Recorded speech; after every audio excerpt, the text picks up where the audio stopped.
Hi everyone, welcome to the second video now where I'm going to be going through the actual content of the two modules.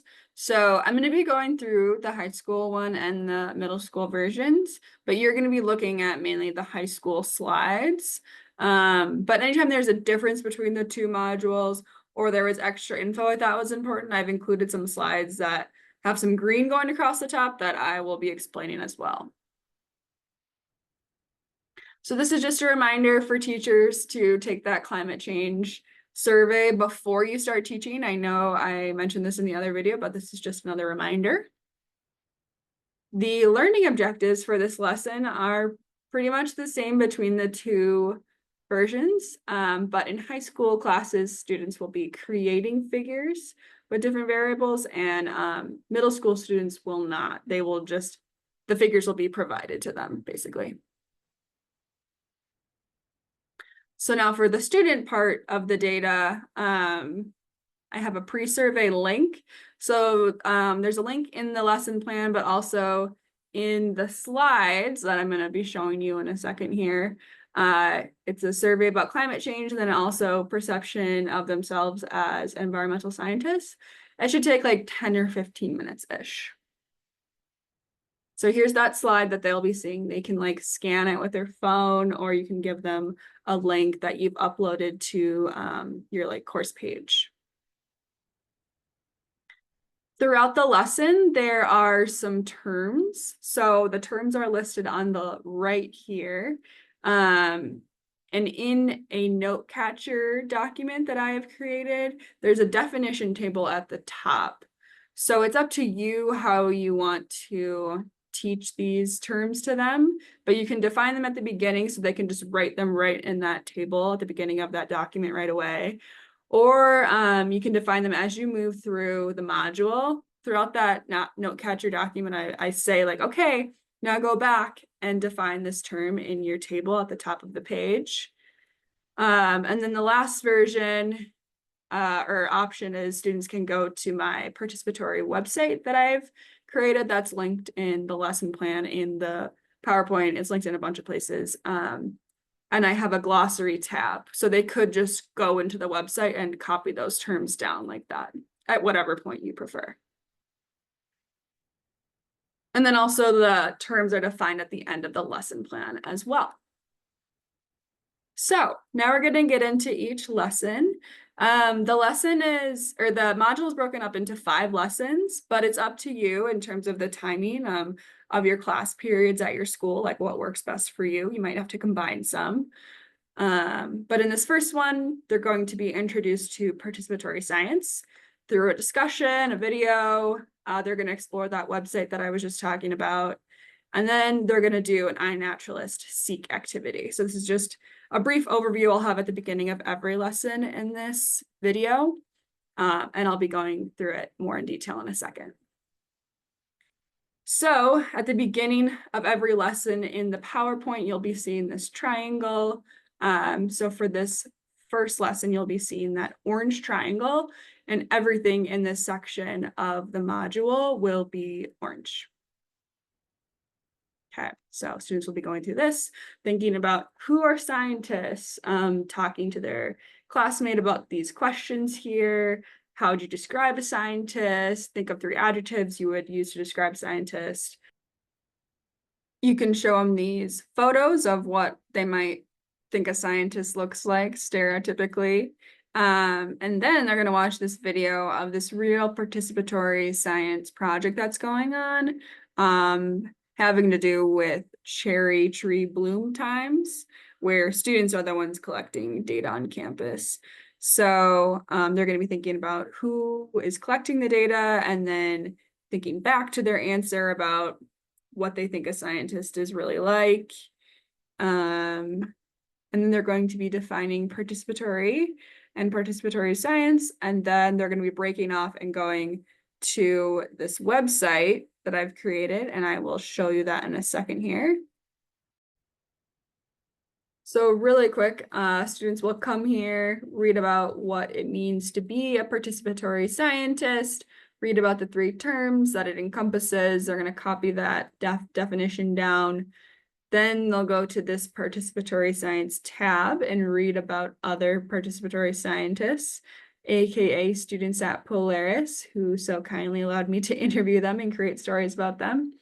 So then they'll read about them, answer some questions in their note catcher. Then they'll go to this tab and brainstorm ideas about ways they can get involved in their own communities.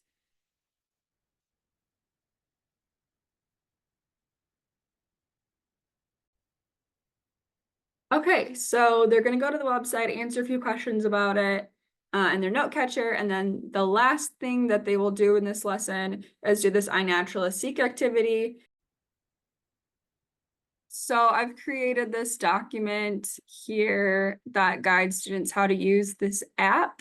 And basically they're going to be going outside and collecting some observations and recording them. So for those of you who don't know, Seek powered by iNaturalist is an app that allows you to hold your phone up to a plant or some other, animal, fungus, and identify it for you based on an algorithm that's generated in iNaturalist, which is a platform for scientists to upload photos and possible identifications of organisms. And then other scientists will confirm or ask the scientist to maybe rethink that observation.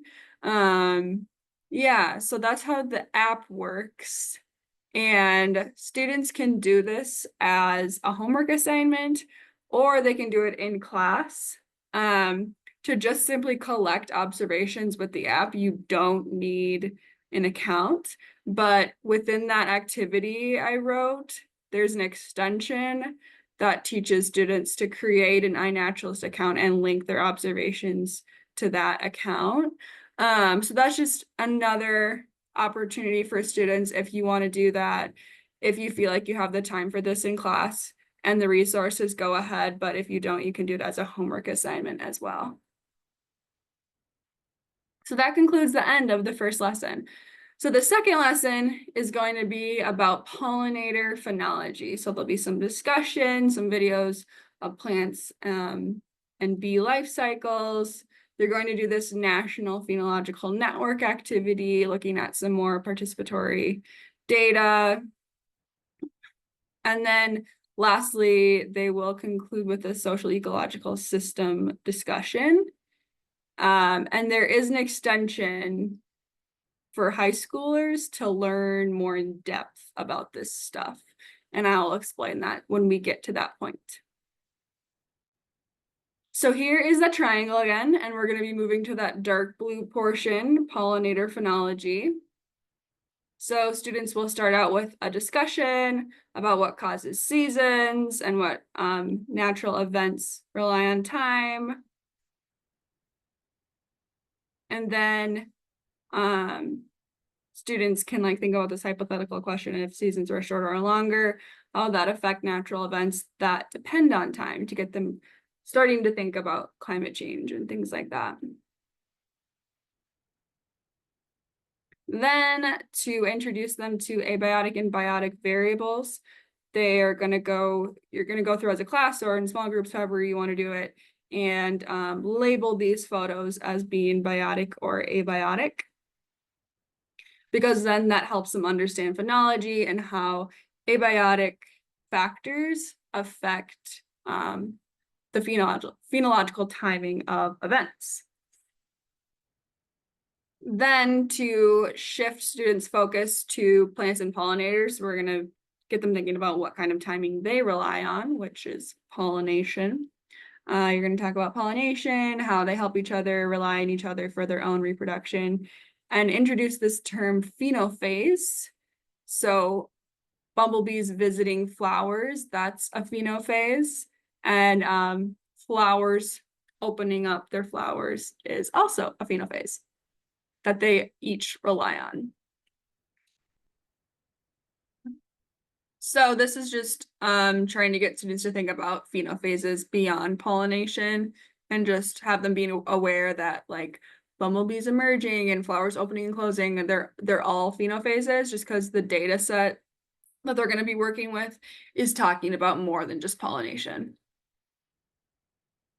So here, going back to phenology and how phenology changes with abiotic variables, this is just to get them thinking about that again, specifically in the context of bumblebees and flowers. So here's the first difference between high school and middle school modules. So in the high school version, you're going to briefly cover the life cycles of flowers and bumblebees. And then in the middle school version, you're not going to be covering this. So here is the plant life cycle, a very simple version. And then they can watch this time-lapse video. And then the bumblebee life cycle, also very, very simple version. And this is very dependent on whether bees are social or solitary, but in the US, most bees are social. So this is the life cycle that they tend to follow. So now this is the bumblebee life cycle video that they can watch. The video actually has honeybees in it, but since they're both social, the cycles are very similar and it'll work fine for this. Okay, now so going back to the abiotic variables influencing phenology. So temperature, snow amount, precipitation, day length, those are all important things that halt or trigger phenological events. And then emphasizing that if these abiotic variables increase or decrease, then phenological timing also changes. So now more in the context of bumblebees and plants, like what would happen with earlier or later bloom times and earlier or later insect emergence times. Okay, so now in this example of an earlier spring bloom time, if a bumblebee emerges and it's on the hunt for some pollen, and then it gets to the pollen and the pollen is already gone, it's already flowered, then what? Is this a problem? So getting them thinking about how that alignment affects each other. So this slide gets them thinking about how one affects the other.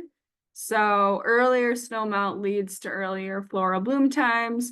Temperature changes aren't changing as fast as floral bloom times are changing.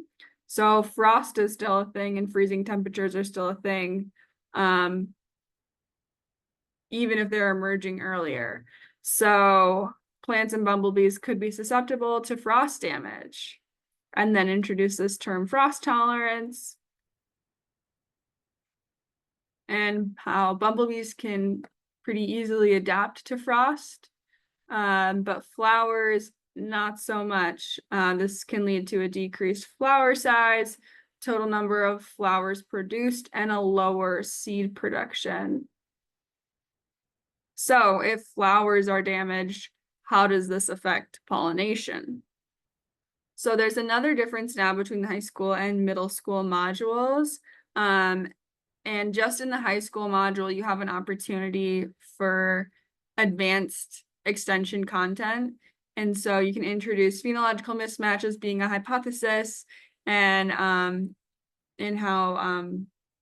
if there's a mismatch in essential ecosystem interactions, maybe that has a negative effect on them. But within bumblebees and flowers, this is probably not the case in the literature right now. That's what it's saying. And a reason for this could be that bumblebees are considered generalist species, so they're able to act as a buffer to all plants. So there isn't ever really a mismatch because bumblebees can go for whatever they want all year. And this information isn't in the PowerPoint, but it's in detail in the lesson plan, just to let you know if you decide you want to do this. In this section of the module, students will be doing an activity where they are navigating to the USNPN database. And basically, this is a participatory database that has tons and tons of data with all kinds of organisms, plants, animals. And so students will be looking at a map that's interactive, and they will hopefully be able to see by following this document and these instructions that have screenshots and things to guide them, that bumblebees and plants are arriving earlier in a lot of places, but the document guides them through how to interpret that map. So they can answer some questions in that NPN activity within their note catcher if you would like to do that. Then the last thing you're going to be doing in this lesson is concluding with a discussion about the social ecological system and how if like pollination is misaligned, then how does that affect the social ecological system and this idea that we are connected. So I have them kind of break apart the term. They can brainstorm some ideas here, and you can go through some of these examples. So it'll mess up trophic interactions. In the food web, you just make it really simple. And then livelihood implications within humans. Students can brainstorm this with their peers and their classmates. And students tend to like this example. The Xerces Society put this on in Whole Foods, and it shows produce with bees and produce that we would have without bees. So you can wrap that up, and students can follow along in their note catcher as they go and write down some of these notes. So that's the end of lesson 2. The third lesson is all about the scientific process. So you can introduce them to the phenology data set finally. You'll do a variables activity, they'll create a hypothesis. In high school, they'll do an Excel demo. And then there's also an opportunity for an extension activity for both middle schoolers and high schoolers, if you want, that I will explain. So here's triangle again, going on to the pink, scientific process. So you can show this. This is the map that students will be looking at that NPN activity. And this is just helping them recall that information so that they can think back to that background information to help them form a hypothesis today. So this is the data set. It's at Rumble, Rocky Mountain Biological Laboratory. It's in Gothic, Colorado. It's a participatory generated data set. Make sure to emphasize that to them. This is where it is.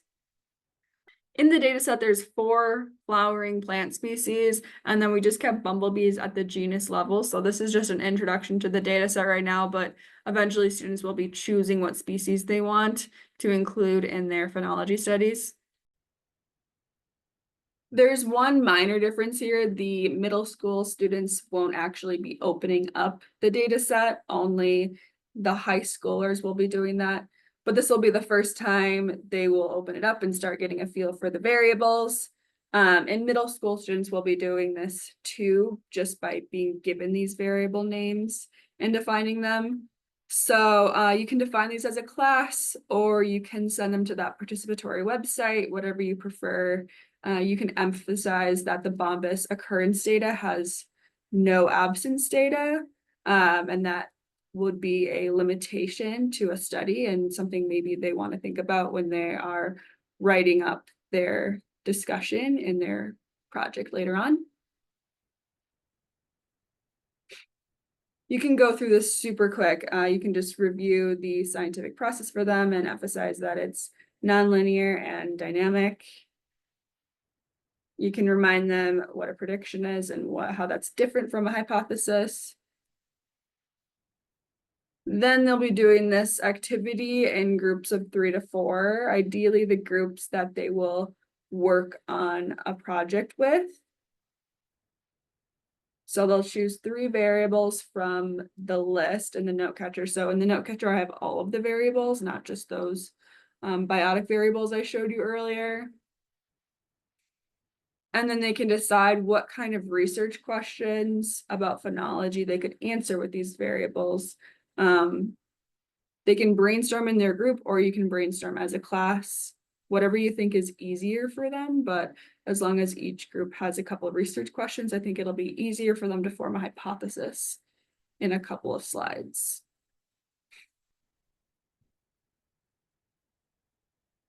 And then there is an opportunity for an extension here. So if students finish that early, then they can sort those variables in their note catcher into qualitative and quantitative categories. This is an extension for both high schoolers and middle schoolers. Now, at this point, they'll be designing a hypothesis. So ideally, they'll use that research question, one of those research questions they wrote down, and answer that in their hypothesis. But again, this is up to you how you want to teach this part. If you think it would be easier for your students to have some examples to look at, or if you want to just create one class hypothesis, whatever you would like to do. At this point, you can introduce the assignment that all of this work is going towards. So they're going to be creating a hypothesis and either creating figures or analyzing figures already provided to them, and then writing up some form of like communication of those results. So either a poster or a draft within their note catcher. There's like sections of intro, methods, results, discussion and conclusion, or they can write a paper too. So there's some choices with this. You can show them some example posters. Obviously, they would not be this in-depth, but just showing them what they look like in the science world. There is another difference between the high school and middle school lesson plans. So at this point, middle schoolers will be done with this lesson, but high schoolers can do a demo in Excel. So I've created this document where with screenshots that guide students through how to make a figure in Excel, just a really basic scatter plot. And you can go through that as a class, or you can encourage students to try it on their own first. And hopefully then for tomorrow, they can refer back to that to create their own figures. So this is that slide explaining that. And then that is the end of lesson 3. Now we're at lesson 4, where students will be producing an ecological scientific outcome. So they'll be putting their knowledge that they've learned to use at this point in their studies. So they will be creating or deciding on figures at this point, developing a scientific argument from their figures and what they can draw a conclusion on, and then writing those conclusions and results into a poster or whatever assessment you decide on. Here's that triangle again. We're going to be moving to that center light blue triangle. And this difference that I've mentioned a few times now. So the high schoolers will be creating their own graphs in Excel. And then middle schoolers will be deciding on which graphs to use that best test their hypothesis. So here's a slide you can show them explaining that. Again, this is the high school version. So I have creating figures, but in the middle school one, it just says deciding or choosing on the figures. You can help them to interpret those graphs with some of this information here. This is written in the note catcher, also in the lesson plan, for students to draw some conclusions.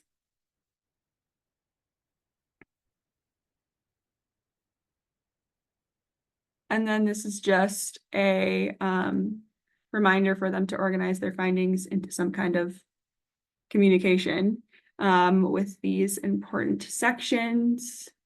And this will be the last slide in lesson 4. The lesson 4 will be mostly a work time for students to work on whatever kind of communication assessment you decide on.